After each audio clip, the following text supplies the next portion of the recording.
Welcome all of you to the Jordan Center's occasional lecture series. It's a particularly happy day for us because we have with us Tom Graham, who I consider to be one of the sounder minds when it comes to Russian issues.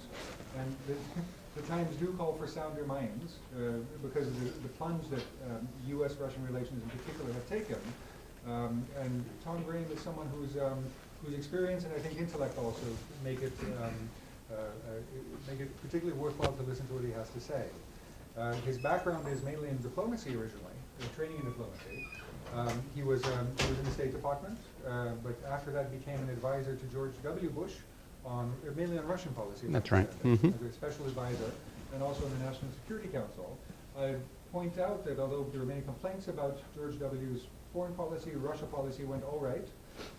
Until 2007. I'm sorry? Until 2007. Well, but then you left in 2007, and things went downhill. And things went downhill after that. So George was 2008, just to put everything in perspective.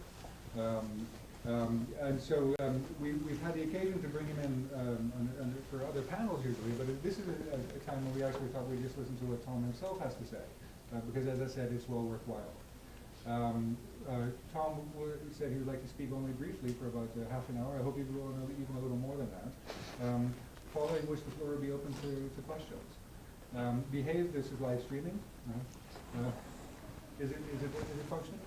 It's working already. Yeah, it is. So Tom, please. Thank you very much for that introduction. If I had known it was going to be an academic discussion, I would have prepared to talk for an hour and a half. But I generally do this before different audiences, and so a half hour is about as much as anyone will listen to. And I think it's always much more important to get to the questions and answers in any event. Now, I have to admit that I approached this talk with a bit of trepidation, even more now that I know there's some real experts out in the audience. But I approach it with trepidation because April 1st is never a great day to talk about US-Russian relations. Consider this. 22 years ago, on this day in Annapolis, President Clinton gave a speech entitled "A Strategic Alliance with Russian Reform." We know how that turned out. 6 years ago, on this day in London, President Obama met with President Medvedev, and they issued a joint statement establishing a substantive agenda for US-Russian relations over the next several years. And we know how that turned out.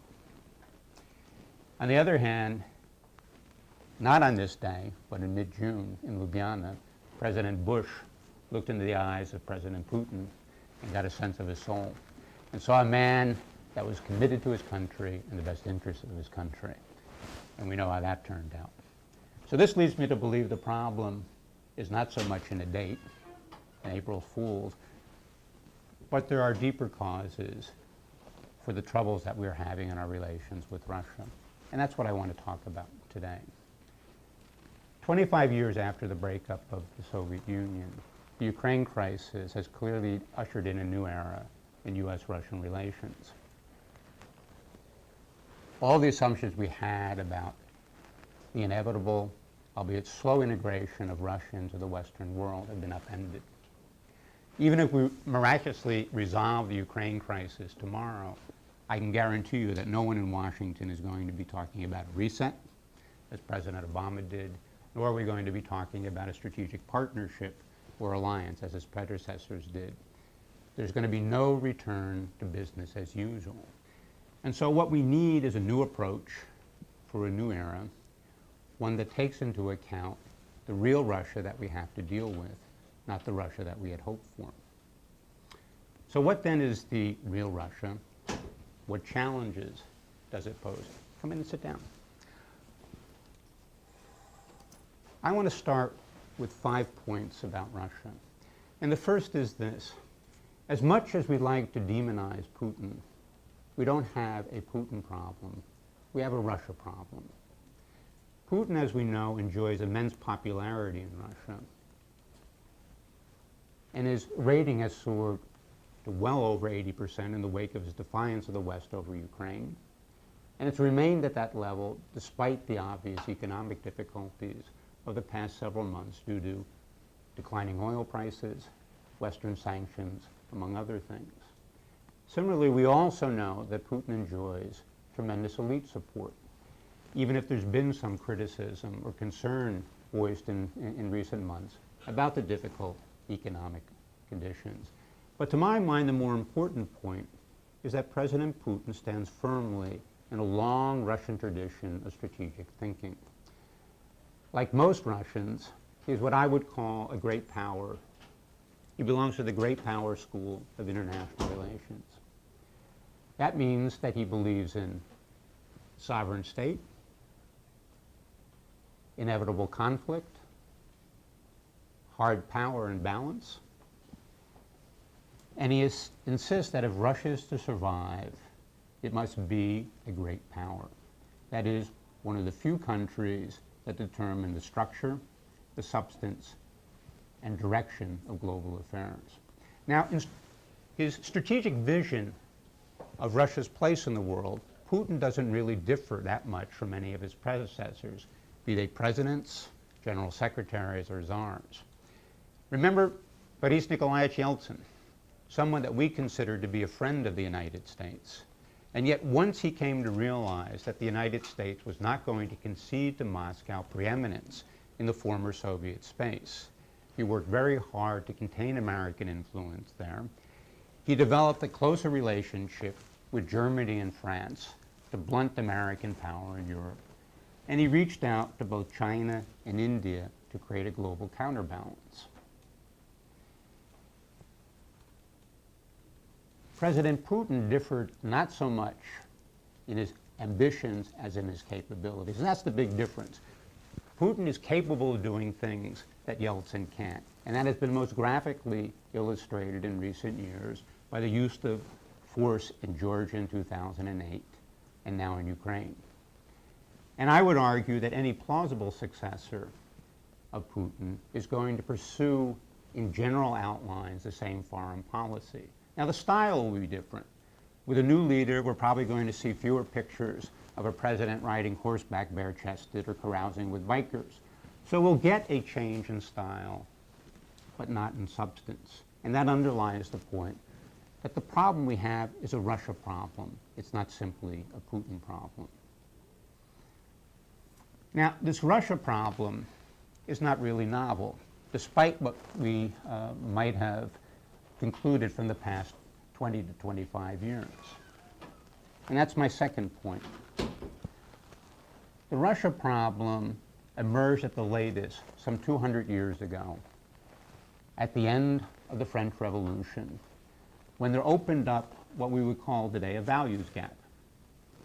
In the 19th century, Russia remained an absolute autocracy with no formal limits on the Tsar's power and authority. At the same time as elsewhere in Europe, the individual in freedom was advancing as the foundation of national political systems. At the same time, Russia remained an essential element of the European balance of power system, as it had since Peter the Great brought Russia into Europe in the beginning of the 18th century. For over 150 years, up to the demise of the Soviet Union in 1991, Russia and the West was a leitmotif of political discourse in both Europe and Russia. A discourse that recognized that Europe and Russia were inextricably bound together, yet different in fundamental ways. And that theme has returned today with the Ukraine crisis. The challenge for Europe, for the West more generally, our Russia problem, I would argue, is ensuring the safety of Europe in the face of a looming presence that is essential to European security, to the European state system, and yet is a country that can never be fully integrated into Europe, politically, economically, or ideologically. So we have a security problem. And if we're going to be able to deal with that security problem appropriately, we need to understand how Russia thinks about its own security. And this brings me to my third point, what I would call the imperative of strategic depth in Russian thinking. Now, Russia's security problem emerges from its position on the great Eurasian plain. And as you know, an expansive, sparsely populated, nearly featureless territory that extends thousands of miles from Eastern Europe to the Pacific, from the Arctic to Central Asia. It's a territory across which peoples and armies have moved easily throughout history, moving westward towards Europe, eastward towards the Pacific. And if we look at this from the standpoint of Russian thinking, we see that the Mongol hordes moved across this territory and conquered Russia and threatened Europe in the 13th century. The Tatars from the Crimea in the south sacked Moscow as recently as 1571. And of course, we know that coming from the west, Napoleon entered Moscow in 1812, and Hitler reached its outskirts in 1941. So to bolster its own security, Moscow historically has pressed its borders outward to create strategic depth. And it has stopped that expansion, not so much when it ran into formidable physical barriers, of which there were few on this tremendous landmass, as much as it stopped when it encountered powerful opposing states. That is, in the West, the Germanic powers, England, and then eventually the United States in the South, and China to the East. And it's this dialectic of expansion and resistance over the centuries that has come to define what I would call Russia's geopolitical space, its zone of interest and influence as Central North Eurasia. That is the former Soviet space, which is also, we'll remember, the former Russian imperial space, perhaps minus Finland and Poland.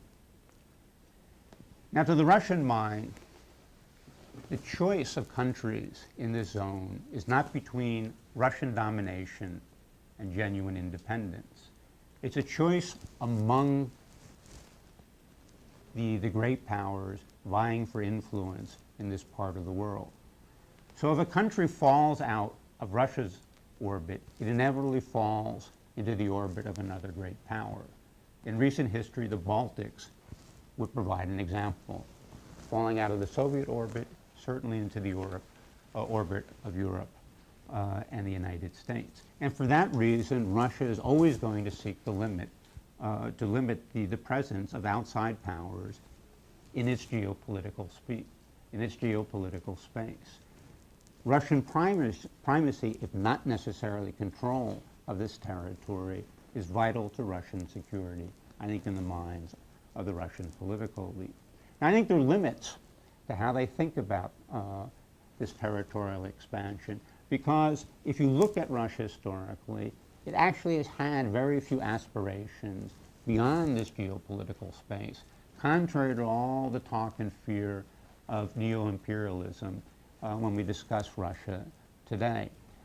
In this regard, I would argue that the Soviet period is very much an anomaly in Russian history, an anomaly born of the specific conditions of that time, a power vacuum in Europe created by the total ruin of Nazi Germany, followed by a bitter ideological struggle that led to a global competition between Russia and the United States. The conditions for that Cold War, for that competition, no longer exist. And what we've seen over the past several decades is Russia acting in a way to regain influence in the former Soviet space, but having no desire to reassert or gain control of territory beyond that space. What Russia has done is to try to retard, if not reverse, the movement towards the unification of Europe. And that's my fourth point. And that is that Russia historically has seen itself as a great power competing with the other great powers of Europe on the great battlefields in Europe, at the grand European diplomatic conferences. It has never seen itself as a partner with a more or less unified Europe, dealing with and confronting global problems beyond the confines of Europe itself. And this is a concept that's easy to grasp if you look at this from the Russian standpoint. Russia can aspire to be the equal of a Germany, of France, or the United Kingdom. It can never aspire to be an equal of the United Europe, which in terms of population, wealth, technology, power potential would dwarf Russia the way the United States does today. And so what we've seen over the past year and beyond is an effort by Russia to play on the fissures in Europe, between various countries, between Europe and the United States, in order to erode the potential for a united front against Russia, most immediately with regard to the Ukraine crisis. So 4 points, I think, that underscore the tremendous continuity in Russian thinking about its security and Russian foreign policy over the past decades and century. But there's one huge discontinuity that ought to figure into our calculations about how we deal with Russia, and this is my 5th point. And that is that Russia is no longer the dynamic core of Eurasia. It was this up till the breakup of the Soviet Union, when the country radiated power and influence across Eurasia and into neighboring regions.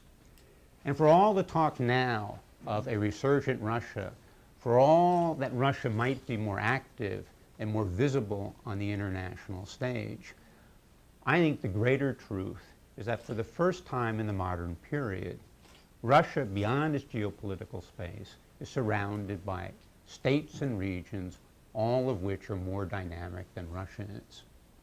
So when we look to the east, we have a robust China that is already exercising commercial influence over the Russian Far East.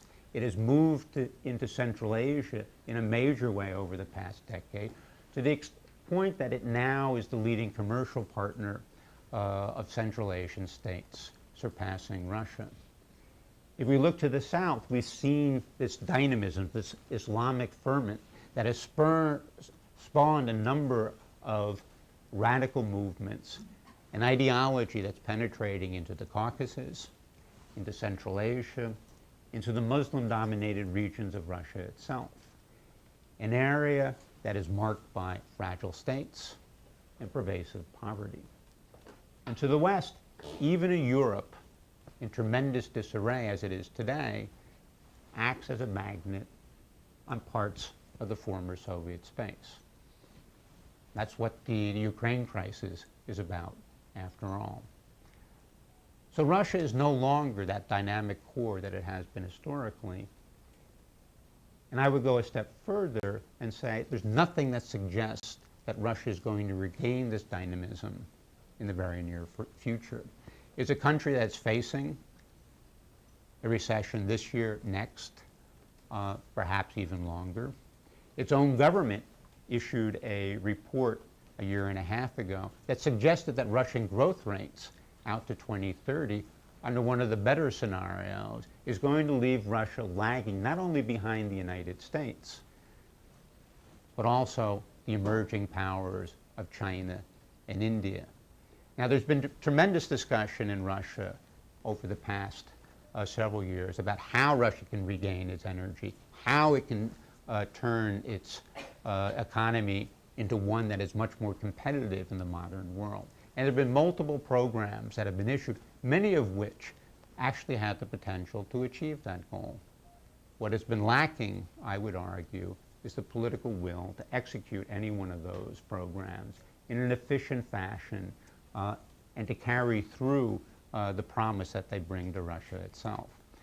And so today, even if we were to remove sanctions, even if the oil prices were to be at 100, we would still have a Russian economy that is stagnating and a Russian future that is problematic, to say the least.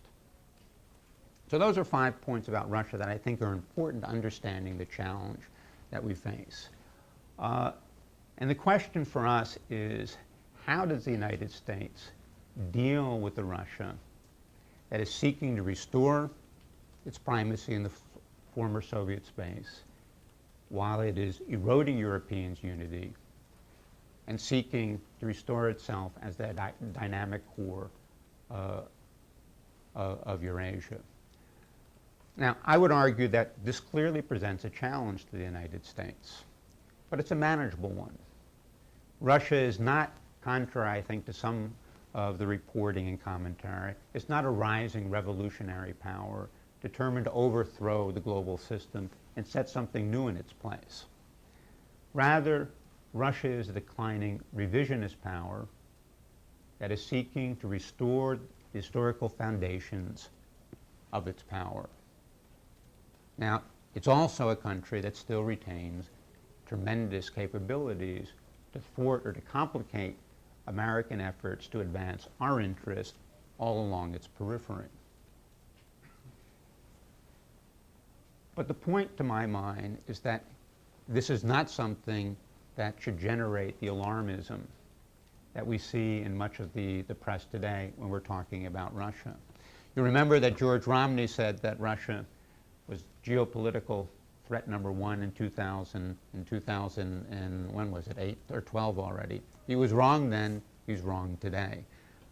We've got a different problem and one that we need to deal with. And I would argue that the foundation for dealing with this is really transatlantic unity and cooperation and mustering our very real resources to master this Russian problem. So what do I have in mind? In the first instance, it's really about Europe and the United States putting their own houses in order, dealing with those domestic problems, short-term and long-term, that we've been talking about for several years, that we know we have to resolve, yet for political reasons we haven't dealt with effectively over the past several years. It's important to demonstrate to ourselves and others that we have the wisdom and capability of mastering those challenges and continuing to be successful countries well into the 21st century. We need to do that to regain our own self-confidence.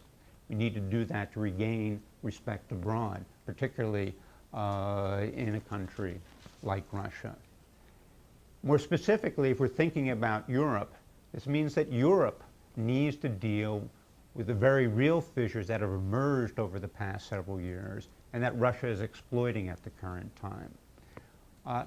At the one hand, this means European governments beginning to deal honestly with what we call the demographic deficit, with the problem that has been caused by elites who have largely ignored popular opinion as they proceed with what has been a very elite-based European project. It means that the European leadership finally needs to deal in an effective fashion with all the difficulties that have emerged from the financial crisis of 2008 and 2009.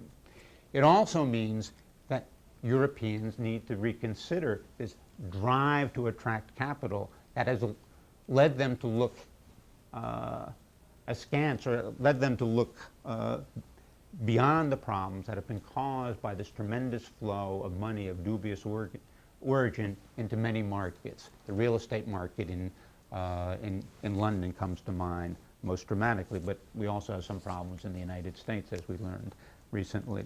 And more specifically, it also means that the Baltic states need to deal with their ethnic Russian population in a way that recognizes that they haven't been fully welcomed into these communities over the past 20 years. So it's issues like this, political and socio-economic issues, that the governments of Europe and the United States need to deal with going forward, and that lays the basis for a response to the Russia challenge. Now, as I've stressed, socioeconomic and political. To be sure, there's a military component to the response to Russia, and the United States needs to demonstrate that it is committed to the collective defense of Europe, Article 5 of the NATO agreement. And so it's appropriate that we are building up our presence along Russia's periphery, it's appropriate that we're beginning to do some serious contingency planning to put at ease the minds of our allies in the Baltic states, Poland, and elsewhere in Eastern Europe. But I think it would be a real mistake to think that we need to spend a tremendous amount of money on military and defense purposes, more than we're spending at this point. Look at the situation today. Our European allies already spend 4 times as much as Russia does on defense obligations. The question is not spending more, it's spending what we're spending already in a more efficient fashion. It means coordinating defense policies across European countries and with the United States. And it would be a big mistake, to my mind, to militarize our response to the Russian challenge at this point, as we did 70 years ago at the beginning of the Cold War. Now, the second point I would make is that if we are intent on limiting Russia's expansionary tendencies, even in the former Soviet space, then what we need to do is build competent states and effective economies, competitive economies in that part of the world. That's the lesson of history. Russia stops its expansion when it runs into powerful, well-organized states. And at the top of the agenda now would be Ukraine. And what we've seen over the past year, after a, I think, sustained effort to isolate Russia, to punish Russia, we're beginning to focus on the problem of Ukraine itself. And we're beginning to realize that it's going to take billions of dollars and tremendous patience over many years if we are going to help the Ukrainians succeed in taming corruption, building a reasonably effective state, forging national consensus, and repairing its economy. And it's going to require tremendous will on the part of the Ukrainians themselves to get any of this done. Now, this would be a formidable challenge, and maybe even an impossible challenge under the best of circumstances.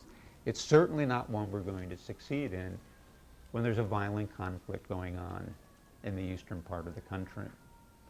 And so, as distasteful as it may be to some in Washington, I think what the United States should be doing at this point is working with our European allies, with Ukraine, and with Russia in trying to build a durable ceasefire. That is to freeze the conflict so that Ukraine can begin to focus on the very real problems of domestic reconstruction. And what that means at the present day is that we ought to be supporting the Minsk II agreements, that we ought to be putting pressure on our Ukrainian partners to honor the conditions of that agreement, to work with it in good faith, while pressing the Russians and their allies to do the same. So helping to build competent states and effective competitive economies is the second part of the answer to the Russia challenge. The third, I would argue, is that we do have to levy some sanctions against Russia, if only to demonstrate our support for the principles of global order and European security, which Russian behavior in Ukraine has violated. That said, I think we need to exercise or levy sanctions with tremendous care, and we need to avoid going too far. We will ultimately weaken Russia's economy significantly if we extend our sanctions, we keep them in place over the long haul. And I would argue that the weakening of the Russian economy does not really serve our long-term strategic interests. It actually comes with two risks. The weakening of Russia's economy is clearly intended to fuel discontent in Russia. And we should remember that a liberal democratic breakthrough is generally not the response to domestic disarray in Russia. Think back to 1917. Think back to the response after the troubles of the Yeltsin period. we're not going to get a liberal democratic breakthrough. We'll get something else. The second strategic risk involves the weakening of a country that will be exploited by China, which is a strategic competitor of the United States going forward, to China's benefit and to our own detriment. And the final point, and probably more important when we think about Ukraine, is that the sanctions aren't delivering what we want in Ukraine. They're not leading to different Russian behavior, and they're not going to lead to different Russian behavior over the long term, because this is a vital national interest for Russia. And what we need to understand is that if we're going to succeed in this challenge of rebuilding Ukraine, of repairing its economy, that we're going to have to accommodate Russia's interest in some ways. The issue is simply too important for Russia. Russia's importance to the Ukrainian economy is too great, and Russia's ability to destabilize Ukraine is too formidable for it to be otherwise. Now, this leads to my fourth and final point, and that is, we think about Ukraine, but more broadly about global issues, global order going forward. We're going to have to find a way to accommodate Russia. It's simply too important a power for it to be otherwise. This is an issue that raises a great deal of consternation in Washington when you talk about it, because building or accommodating Russia means making trade-offs, not only within issues, but across issues, in a way that minimally satisfies the interest of both parties. It means that the United States cannot insist that Russia work from its agenda and support Russia, or support us on what we want to achieve in the world. To a certain extent, we're going to have to listen to the Russians, and we're going to have to be willing to help them advance some of their interests, or at least not actively work to thwart them, particularly on issues that are vital to Russian security, and that includes Ukraine at the current moment. So we need to approach Russia in a different way. Now, this idea of accommodating Russia, I think, is one that is in many ways novel in Washington today. It's not something that easily comes to their mind, and it certainly doesn't easily come to the mind of our current generation of policymakers. They look at accommodation and they see compromise as a principle. They look at accommodation, they see the lack of moral clarity which is so prized in Washington today. But I think what we need to remember is that this type of policy, this approach, really has had a venerable history. It lay at the very center of European great power diplomacy in the 18th and the 19th century. Limited competition, reasonable accommodation lay at the heart of the great power diplomacy of that period. And I would argue it's this type of diplomacy that we need to pursue over the next several years, particularly with regard to Russia. Obviously, refashioning the diplomacy of 19th century Europe to deal with the differences in the 21st century. Now, you're going to find that a lot of people will find this unacceptable. They will complain about the lack of moral clarity. But the point that I would make is that before we sneer at the 19th century diplomacy, we ought to remember that the 19th century, the last era of great power diplomacy, of competition and accommodation, actually led to a very long period of relative peace and security, of prosperity and progress. And we couldn't wish more for ourselves in the 21st century. So let me end there, and I'm ready to take questions. Thank you, Tom.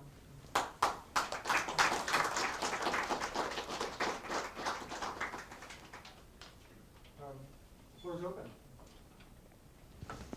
Right here. A couple questions.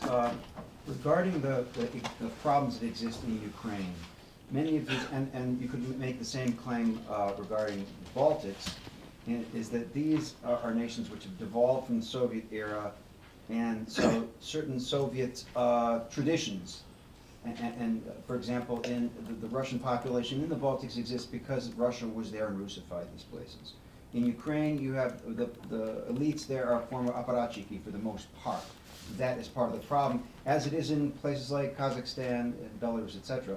So regarding the Russian influence there, and also what's going on in Russia as well, which is what I wanted to address, putting that in context, is that what would you say about something like the schism that exists between the security forces and Putin's subsidization of the Kadyrov and the Kadyrovtsi, and what impact that might have in internal politics and the deployment of such cadres in those regions proximal to Russia? I'm not sure I understand exactly the question. You're asking about elite competition in Well, Russia what I'm getting itself? at is that the problems that exist in terms of corruption in Ukraine are a result of policies that had to do with empowering certain individuals. And so they regard, whether it's tribalisms or fiefdoms, that's where the power points are. Then you have the same situation in Russia today with Kadyrov. And apparently, what I've been reading is that the security, is FSB or what have you, is sort of clashing with this subsidization of the Chechen militia, if you will.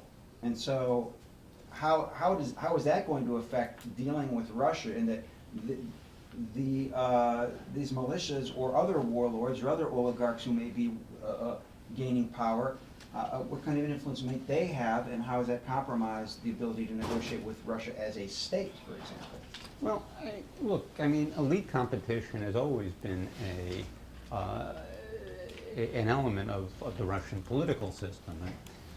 It's an element of almost any political system. It plays itself out, obviously, somewhat differently in Russia, given its political traditions, its political culture.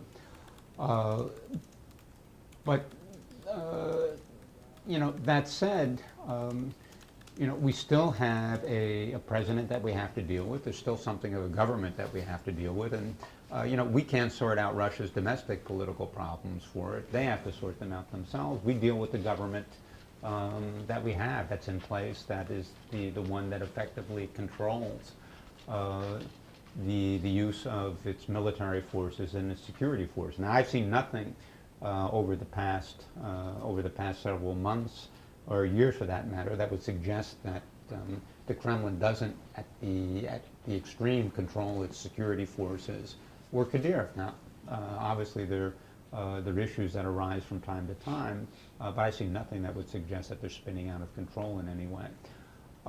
So the short answer to your question is we let the Russians sort that problem out.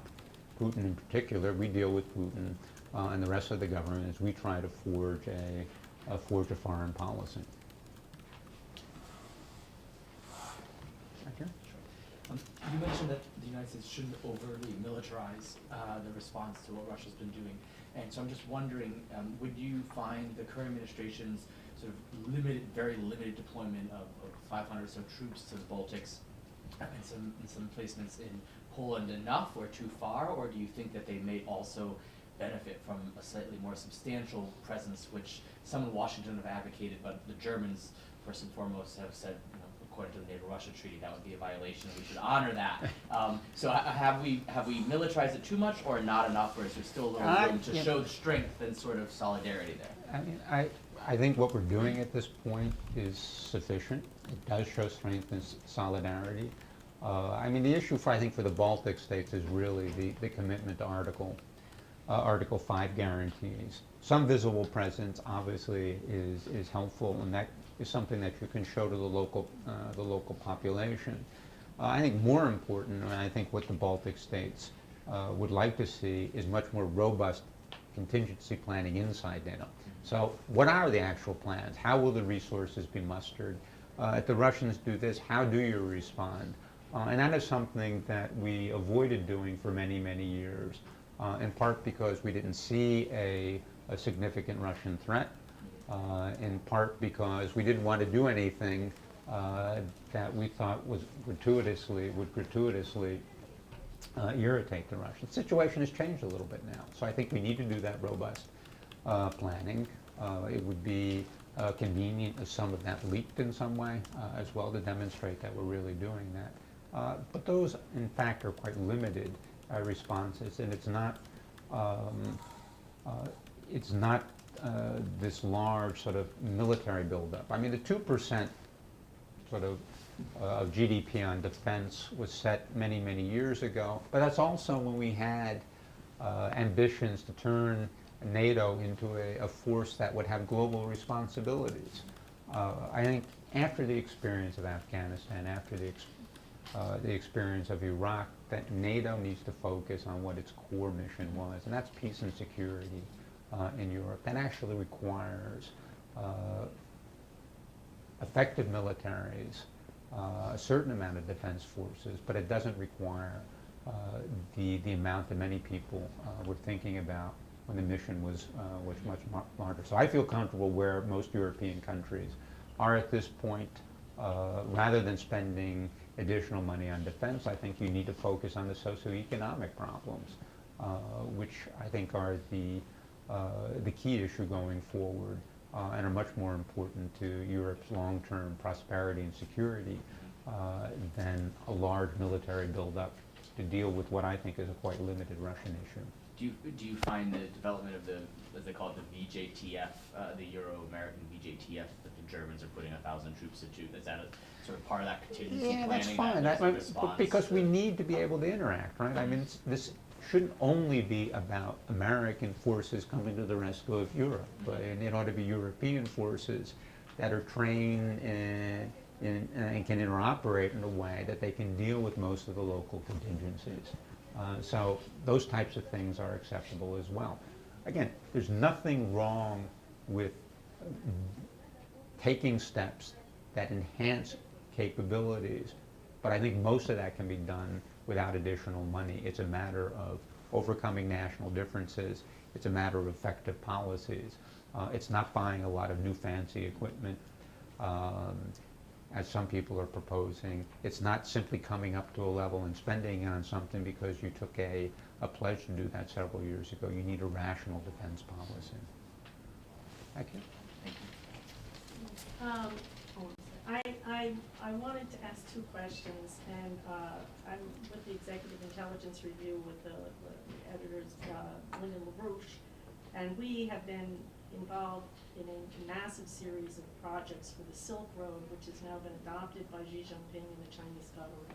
And this picture of the BRICS, which tends to somewhat scare people, is actually, it seems to me, to be one of the critical realities of the shift of policy around the relationship of the United States and Russia at this point.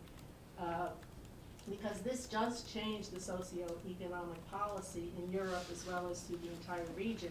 We've been promoting the idea that the U.S. should join the BRICS. I don't sure the BRICS want the U.S. to join. Well, we took this picture, and what we did is we photoshopped in a picture of Alexander Hamilton. Because we thought actually what they're doing is Hamiltonian, and the national concept of banking and credit is going into massive infrastructure production. But here's my question on this. I mean, the U.S. policy has not been benign. I mean, there's been an encirclement policy around Russia with ABM systems. You go from the regime change policy, which was just attacked in the UN by China and Russia, saying it's again against the UN Charter, to have the U.S. overthrowing governments from Libya, an attempt in Syria, financing a Nazi operation in Ukraine, which has big implications from rights sector across the board. Clearly, the call for regime change in Russia coming out of the U.S. Senate and so forth has its impact. And the point is, I mean, there's a real aggressive policy coming from the United States.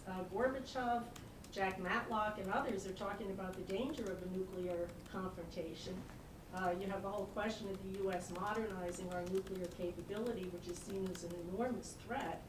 I mean, my question is this, I mean, we're in a real crisis in terms of a clash, which seems to be totally unnecessary.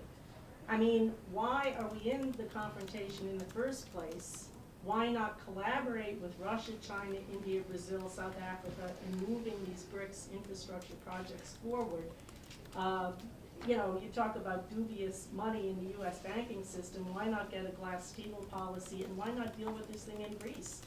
Because what happens if Greece joins the BRICS, or moves in that direction, collaborates with Russia and China? Will they also be hit the way Ukraine was with regime change? Will the US see this as an aggressive act and move against the Greek government in the same way that President Obama said the US caused the regime change in Ukraine? Yeah, you know, I'd like to believe that everything happens in the world because of what we do in Washington, having served in the U.S. government. I don't think that's actually the way the world works. You know, I don't think you should underestimate the challenges of dealing with a lot of very prickly countries as the United States tries to forge its own policy going forward. That's point one. Point two is I come from the school that believes that the United States actually has been a force for good in global affairs for many, many decades. A lot of countries don't like that. But if I think through our history, what we've done, the conditions we have set for world order that have led to the increasing prosperity around the world. And despite all the problems that still emerge and some of the difficulties you and I have with the United States, that the United States has done a tremendous amount of good. Now, we can get into the specifics of all sorts of issues, and I think I would challenge some of your assumptions about these things. You know, contrary to what they're saying in Moscow, the ABM system is not directed against Moscow. It's of limited capabilities. It has nothing and no way that it can act as a sufficient or a significant detriment to Russia's strategic nuclear forces, which they are, by the way, modernizing. The only country that isn't actually engaged in a very broad effort to modernize its nuclear infrastructure that has nuclear weapons happens to be the United States. We don't produce any additional fuel for our nuclear weapons. We stopped doing that years ago. We're only beginning to bring online a capability that would allow us to domestically produce what have been the core of nuclear weapons. We have, in a sense, cannibalized our structures over time in order to maintain a sufficient capability. And strategic stability still depends on both Russia and the United States having modern, sufficiently reliable strategic forces. As I said, the missile defense system does not really act or challenge that. It has limited capabilities. We could argue about whether it makes sense to build it the way it is because we spent so many years on it and we still can't shoot a rocket or a warhead out of the sky. That's a different issue, but I don't see it as a threat to Russia. As to dealing with the BRICS, you know, the BRICS are an interesting concept. They're questions to the extent they're going to gel as a real group in global affairs. Now, I think that the United States should be much more forward-leaning in how we try to bring these countries into the system of global governance, that we should have been much more forward-leaning in the way we reform the IMF, in part because China is a much larger power than it was when the IMF was initially formed. They should have a greater say in how the international financial and economic system is governed. But the BRICS themselves, as an entity that we have to deal with, I think is not something that's on the agenda right now. You mentioned the Silk Road. The Silk Road is a tremendous Chinese effort at this point, which happens to circumvent Russia and has nothing to do with India. It's about building a corridor from China through Central Asia into Europe. That, I think, underscores some of the potential tension within the BRICS. If you looked at the BRICS themselves, you know, the greater part of the economic weight of that is China. you take China out of it, what is Russia, India, and Brazil, and South Africa without China in that? So again, there are a bunch of questions that have to be answered. I don't think the problem is in Washington, or I'd like to see a more effective U.S. policy. There are problems in every capital around the world that grow out of tradition, suspicion, rising and declining powers. It's the stuff of international affairs. But again, to make the final point, and the first point that I made, I think that overall, that people in Washington have to try, those who have been responsible for foreign policy, have tried to do it in a way that not only advances U.S. interests, but maintains the conditions for global growth and global prosperity going forward. The first point, in terms of your recommendation, the first one was about getting our own houses in order. Right. I assume you're referring to questions of economic inequality, debtor, creditor, and so on and so forth. I assume that you're heading in that direction, which I find very intriguing because it's the first time I hear it made in connection with Russian policy. Could you flesh out the connections? I mean, how the one relates to the other? Is it a matter of a moral imperative to address these issues at home? Is it a matter of stability in projecting power outward? Well, I mean, this works in a number of ways. I mean, first, as I think the President and others have rightfully said, I mean, economic prosperity at home, effective policy at home are the foundation of our international prestige and power, right? You have to have a well-functioning economy if you're going to be able to operate internationally. So there's a very sort of real way in which you need to answer these questions if you want to maintain your status as a major global player going forward. And I think most Americans would like to think that their country is a significant actor for the good in global affairs. Now, it's not only the inequality, that's part of it. We've had this entitlement debate now for years. We all know that we need to deal with this in some way going forward. In fact, I would argue that we also know what the parameters of the solution going forward have to be. And if we actually got reasonable people into the room, which means not the U.S. Congress, that we would solve this problem. We have become so polarized in Washington that the politicians will not take on issues that we all know that we need to take on. So there's an element of fixing our political system as well that's part of this. Second is that I come from the school that would argue that yes, the United States has an interest in the promotion of democratic values abroad, but the way you do that is through the shining city on the hill. By example, if we can demonstrate that the United States can recognize the challenges it faces, master those challenges, is a successful society, as we have been for decades, then that acts as an attractive power around the globe. People want to be like the United States because they want to emulate American success. We've taken a tremendous hit to our prestige over the past 15 years because we no longer look like a successful country in the eyes of many people. And that includes Russia. I think it includes the Chinese. I think to a lesser extent our European allies because they're in the same boat. So again, I think there's a very practical in the way we think about our ability to generate prosperity and power, and second, the power of example. Those are the two reasons that we need to focus on the domestic issues going forward, and I think it's a large part of our Russia policy as well. It's global policy, but it works, I think, vis-a-vis Russia as well.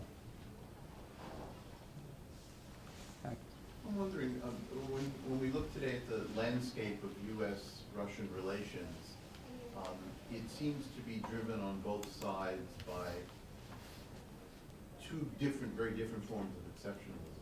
You outlined Russian exceptionalism very eloquently. You pointed to its antecedents and I think outlined that very clearly. But I want to press a little harder on American exceptionalism. And it seems to me today to be focused in the international arena on something that you mentioned a few times, which is this concept of moral clarity. And it may be that the moral clarity is a rhetorical device, which is used as a bludgeon again and again in international relations, while, as you just said, there's not a hell of a lot of moral clarity internally and domestically. So I'm wondering, you mentioned in a few times there's resistance in Washington to the idea of accommodating Russia because, of all people, forgive me, your colleague Kissinger made a very good point last fall when he said that all of the most successful diplomatic solutions in history have been achieved by a balance Of dissatisfaction. Dissatisfaction, yeah. Right. And this seems to be an insight that is just not on the screen in Washington. Does that make some sense? Yeah, it makes some sense, but put this in a slightly different context. I mean, the problem that we face is that the emerging world order is not one that the United States has dealt with before in its history as a great power. If you go back to the late 19th century, follow it through up into the current period, we have in fact never really dealt with a genuinely multipolar world. And I think the world is moving in that direction. You know, before the Second World War, when there was a multipolar structure in Europe, we were more or less isolationists, right? We didn't want to get ourselves involved in a significant way, certainly on the political side, although I think you can go back and look on the economic side, the United States played significant roles, but a very sort of nationalist based policy. Since the Second World War, American foreign policy has really been, I put this in very crude terms, you identify the main existential threat, and then you come up with an overarching principle, and then you build your rest of your foreign policy around that. So, you know, even in the Second World War, it was Nazi Germany, Imperial Japan, right? An unconditional surrender. The Cold War, obviously, the Soviet Union and containment. The Bush administration tried to turn terrorism into that existential threat to the United States, and we got a militarized freedom agenda out of it. You can argue that in the first two cases it more or less worked. In the third it didn't work because it was very difficult to turn global terrorism to some existential threat to the United States. Now we're in a period where, again, I don't see a single existential threat to the United States. We're not going to come up with an overarching principle. And so the challenge for the United States is actually to deal with a multipolar world, a global world. And we don't have any diplomatic history or tradition in dealing with that. So we've got to, in a sense, look elsewhere for that tradition as we think about the world. I mean, Dr. Kissinger is very eloquent about this, but remember, he's really a specialist on European history, right? Great power diplomacy. His first book is A World Restored. It's a Vienna Congress of how countries came together and sorted out their differences to build a more or less stable structure of peace going forward. 19th century Europe doesn't have a great reputation in the United States today, right? Every time we complain about Russia, it's acting like a 19th century power. Well, much of the world is acting like 19th century powers at this point. So the challenge for the United States, in a sense, to move beyond itself, to develop a new set of traditions. And you see, I think, in the debate today over foreign policy, a resistance to doing that. You know, there's a very small sort of segment of what I would call realist or pragmatist in foreign policy. The rest of the debate is dominated by people who, if they're challenging the Obama administration, it's not because they've seen that the world's changed and they want to develop something different. They want to, in a sense, reestablish the conditions that we had 10 years ago or 20 years ago because we felt comfortable with it. You can't do that. And so I think this is going to be a very difficult discussion that we're going to have. But, you know, as we know, if you can either understand the challenges and the way the world's changing and change your behavior in order to deal with that, and there's still, I think, a tremendous role and possibility for the United States to shape the structures going forward, and we recognize that, or you can wait for the world to pull you in that direction because you don't have any other choice. And wisdom in politics, is getting out in front of the change. But I think the way we are and the way our political leadership and our foreign policy debates this, that we're going to be pulled in that direction by world events.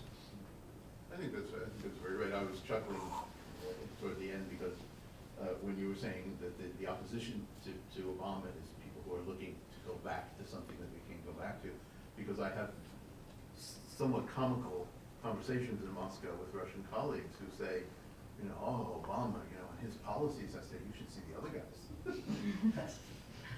Well, but this is one of the reasons that the relationship has deteriorated. It's hard to see improvement over the next year and a half because the relationship has been poisoned to such an extent. If you think about the next presidency beginning in 2017, it's hard to see a dramatic change at that point, whether it's a Republican or a Democrat. Now, you know, people do act differently once they're in office and they understand that they have the responsibility for executing policy. And so you may come up with some sort of significant change after a review of Russia policy. But I don't think that again, what makes this different from earlier periods, and if you think back to the George W. Bush administration, we had very bad relations with Russia at the end of the Clinton administration going into the first months of the Bush W. administration. Yet there were forces in the United States that thought that this relationship was important and that we needed to fix it in some way. Same thing with the Obama administration. It was in the toilet at the end of the Bush administration, Georgia in particular. But there were still forces in the U.S. that thought that this relationship was important enough and critical enough to American interests going forward that we should try to fix it. Quite frankly, I don't see a lot of that today. You can call it Russia fatigue. I don't think it's really that. There seems to be a consensus across the political spectrum that this is simply a country that we can deal with in a constructive way. So I think that lessens the possibility that a new administration is going to come into office, do the Russia review, and decide that they want to fix this relationship. Certainly not fix it in a way that leads to a much more constructive relationship with Russia.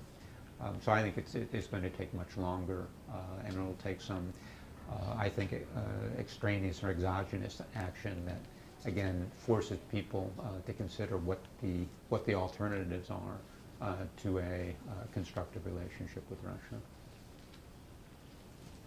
Way in the back. You said that we don't have a Putin problem, but a Russia problem. But the personality clash, we could say, between Obama and Putin has been notable. And if you think that there might be a change in policy with our next government, what would your prediction be for Putin's departure from government?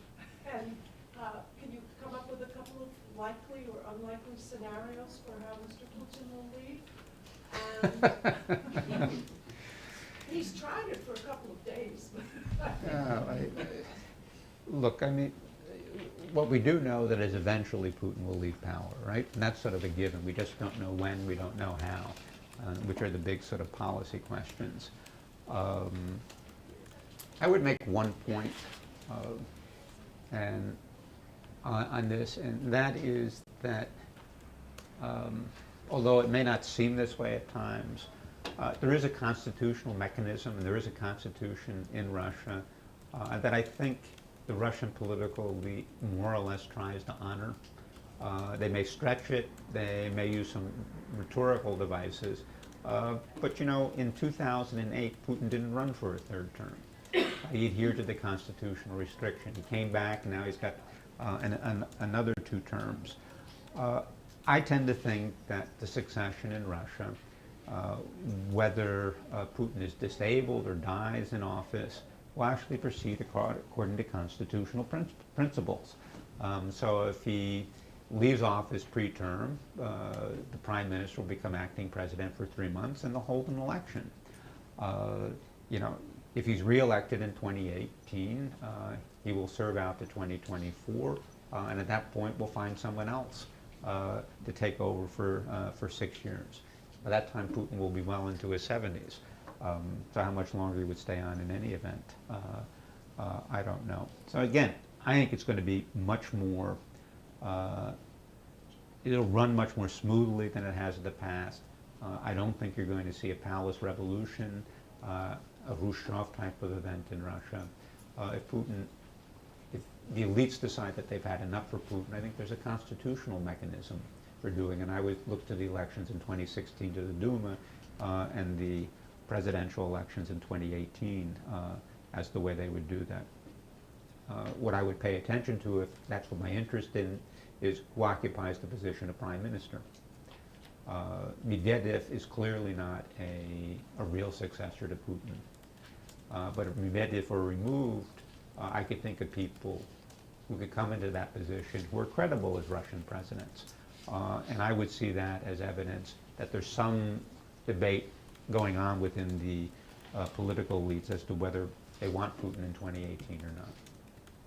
Now, on personalities, I didn't say that personalities didn't play a role. I think they do, but I don't think they determine in broad outline what foreign policy is going to be. What we've seen, I think, in Russia over the past decade is the return the return of what has been a very conservative polity, beginning to define the way the system is run, beginning to define Russian national interests. Now, the point I was making is that there is a great deal of continuity. You know, I think it's wrong to assume that even someone that we call, in quotes, a reformer wouldn't be interested, for example, in Russian primacy in the former Soviet space. It's hard to see how he would push that or give that up, given where the rest of the Russian political elite is. So I think we're going to get a leader that is more nationalist, focused on Russian national interests within a very traditional sort of pattern, and the United States is going to have to deal with that. Would it be better if we had two presidents who talk to one another and sort these things out? Absolutely. But I don't think that that changes the nature of the problem. And the final point I would make here is, and why I think, you know, relations have really moved into a new era. And there's a discussion out there that has to be had that the United States is avoiding at this point directly with the Russians. The issue is not only Ukraine. Ukraine is a manifestation of a much broader problem. And I would argue that, you know, what's at dispute as far as the Kremlin is concerned are the principles of world order going forward. You know, if we're moving away from the world, and I think the Kremlin believes that, is being fully dominated by the United States and the West, that has anchored the system over the past 60, 70 years on a set of principles which Moscow believes Washington interprets very flexibly based on what its interests are. What are the principles going forward? So we have a discussion, a very difficult discussion with the Russians, but I would argue with others over what's the meaning of sovereignty in the 21st century? What's the meaning of territorial integrity? To what extent are other countries permitted to interfere in the domestic affairs of other states? And what's the role of spheres of influence in the 21st century? I think Russia has laid these issues on the table most forcefully and most graphically over the past several years. But certainly the Chinese have different views of world order as well. The Indians have different views of world order. And if we're going to come up with a stable world order going forward, we're going to have to deal with all of those different views, and we're going to have to reach some accommodation. We haven't even begun, I think, to have that debate with these countries and that discussion in a realistic sense. Back here? Yes, Robert Hux with the Executive Intelligence Review. I'd like just to go back to the period 150 years ago that you referred to, and note that prior to Abraham Lincoln issuing the Emancipation Proclamation, you had Alexander II freeing the serfs in Russia. At that point, there was a clear ability of the United States, based on the principles that Lincoln represented, being quite able to work with Russia. A bit later, at the time of Franklin Roosevelt, saw no problem working with what was then the Soviet Union. I think that we're looking at in the period since the death of Roosevelt is the rise of the power of Wall Street in the city of London, that in the more recent period, since the collapse of the Soviet Union, and the period that resulted with the breakup of the Glass-Steagall division of commercial banking from the speculative excesses of investment banks, we've had policy all during the 1990s that took Russia and reduced it to 30% of its former economic capability during the period of Yeltsin, where people like Boris Nemtsov were very close to Yeltsin because he was helping the people who wanted to loot Russia. Putin comes in and begins to rebuild Russia as a nation, not at all averse to working with the United States around policies that would be mutually agreeable. I think if you look back, I think it was 2007, where you had a famous anniversary of Franklin Delano Roosevelt's birthday. This was celebrated much more in Russia than it was in the United States. And we now have an anniversary coming up on the 9th of May, the Victory in Europe Day, where Russia and also China and various elements of this BRICS agenda are preparing to celebrate the defeat of fascism. And what they see when they look at the United States is a country that's dominated by the project for a new American century, the shift in the U.S. military doctrine away from mutually assured destruction doctrine to the idea that the United States could win a limited nuclear war targeted against the nations of Eurasia, and then be able to cripple any potential counterattack through cyber warfare and use of capabilities, the ABM treaties. And as former ambassador to Russia, Jack Matlock, under the Bush Senior administration said, although people say, well, there was no contract signed with Gorbachev when the Soviet Union collapsed, there was no promise, people say that to not extend NATO to the east, that this is what was said repeatedly to Gorbachev and others. So in this sense, what is your view of the consequences for the security of the United States if we attempt to ignore the fact that globally you have about $2 quadrillion of financial derivatives, making up over 90% of financial aggregates globally, and there's been a complete paralysis both under W. Bush earlier and now under Obama to do anything about that. For all of the claims that we have to bring democracy to these areas like Russia. You have a meeting that occurred, I believe, a week ago. All the major Wall Street banks faced with a prospective presidential candidate, former Maryland Governor Martin O'Malley, saying that we should reinstate Glass-Steagall, which will certainly do a number on shutting down a lot of activity on Wall Street. This is not exactly democracy. If Americans are not supposedly going to be given the ability to vote for a presidential candidate dealing with these questions.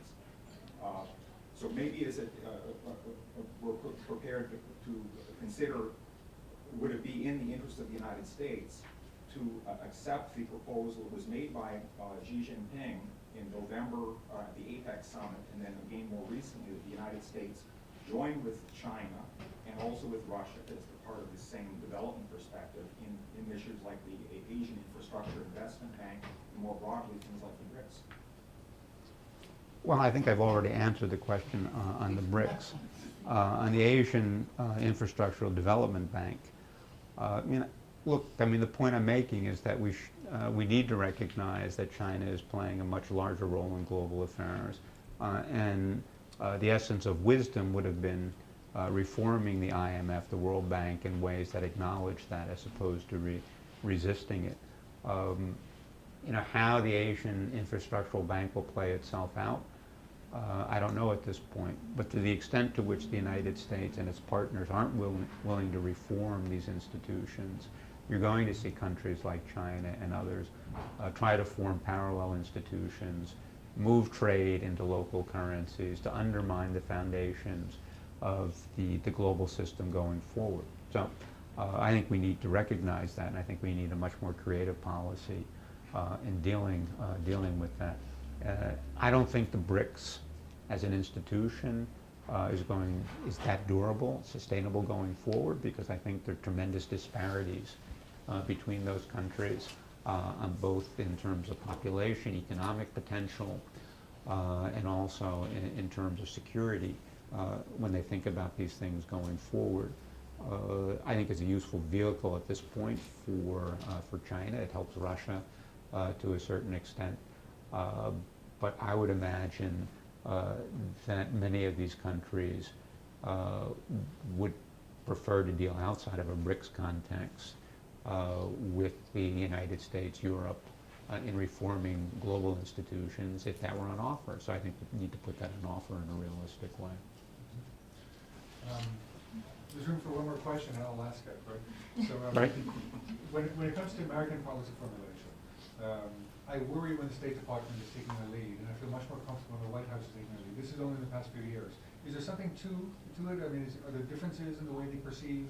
Because both of them seem to agree that Russia is part of a global problem. Right? There's not a sense of bilateral relations, which is part of what you were saying, I think. But they seem to be going about it in different ways. And as I said, I worry when the State Department in the past few years. And so what's the question? Is there something to see? I'm well informed, but I'm not expert. No. Look, I mean, if the challenge, as I have argued, is that the United States needs to begin to think about foreign policy in a different way, needs to position itself differently in global affairs, that needs to recognize that the world is shifting in fundamental ways that we need to accommodate in our foreign policy. That will not happen. That will simply not come out of the State Department. State Department, like all sort of national bureaucracies, is very, very conservative. You get ahead by adhering to routine and tradition. In fact, we don't want our major institutions of foreign policy and defense policy to be revolutionary in many ways, right? We want them to adhere to tradition, to routine. The leadership comes out of the White House, and it comes from the president. And the big challenge going forward is to find a president who sort of grasps that the world is changing in fundamental ways, that understands that the United States has to operate in a different way, and then can go out in public and effectively articulate that vision and begin to build support for it. You know, that's what statesmanship is all about. It's getting out in front, leading a country to the place it needs to be, not catering to its prejudices and its fears and grievances. You know, I would argue that today, to some extent, President Obama understands that intellectually. His problem has been, quite surprisingly, an inability to, or an unwillingness to articulate that in public, defend it in public, and then try to bring the rest of the establishment and the public along with him. Clearly isn't going to have time to do that in the next 18 months. I doubt that we're looking at a presidential president in 2017 that is going to be able to do that. But at some point, we really will need that type of leadership if we're going to build an adequate policy for the 21st century and actually defends and advances American interests in the real world we're going to face, and not the real world that we hoped we would have. Tom, thank you very much for coming. I wanted to announce that Tom Green will be teaching at NYU next spring, a course on Russian security, I imagine, historical perspective. Right. I recommend it to anyone. Thank you again for coming. Thank you.